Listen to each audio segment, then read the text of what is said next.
congratulations on your book. How's the tour going? It's going great.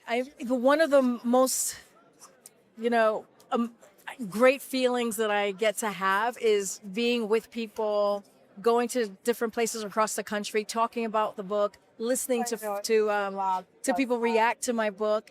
And so the tour has been great. It's been pretty positive.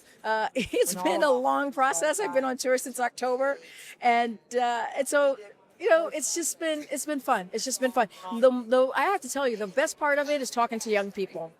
Is really talking to young people. Many of them want to be involved. Some of them are disenchanted, and they just need a little direction, a little inspiration. And if I'm able to provide that for them, it's been pretty fulfilling.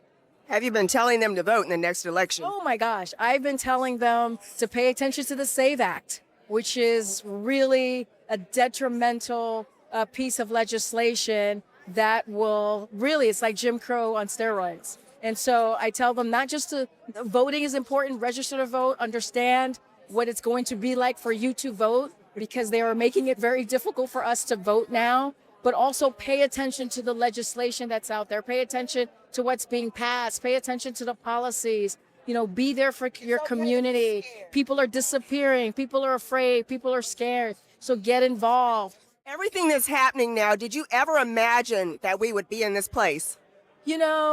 After the election in 2024 and looking at Project 2025, we knew what was coming. We knew. I mean, the first thing that came out in early of 2025 was DEI, the attack anti-DEI. That was in Project 2025. So we knew it was coming. We just need us to stand up and push back and be there for our community. And our democracy is under attack. Freedom of the press is under attack. My job in the press briefing room was to have a healthy back and forth and show what it looks like to respect the press and to do freedom of the press, because it's part of our democracy.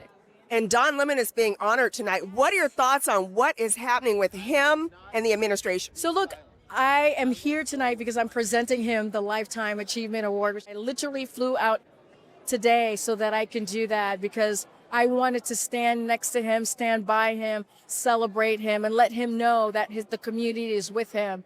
And again, it's devastating. We cannot attack the freedom of the press. The freedom of the press is supposed to hold powerful people to account. And once you start doing that, again, it's a crack in our democracy. And so it is important to support people like Don Lemon, independent journalists, journalism broadly. And we need it. We need it in order to get the truth out there, to do the fact checking. So it's important. Definitely well said. Very quickly, there has been some criticism that perhaps you didn't speak up about President Biden. And how do you respond to that? Look, I've talked about this over and over again when I've been asked this question. The reality, I got to see him 95% of the time. Yes. I got to be in the Oval Office with him. I got to be on Marine One, Air Force One. I saw him domestically in meetings with heads of state, world leaders. And I've always been very honest, even at the podium. He aged. We all saw that he physically aged, but he was someone that cared about the American people.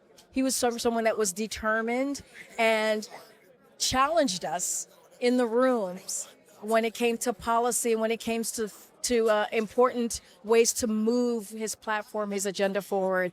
And that's what I saw.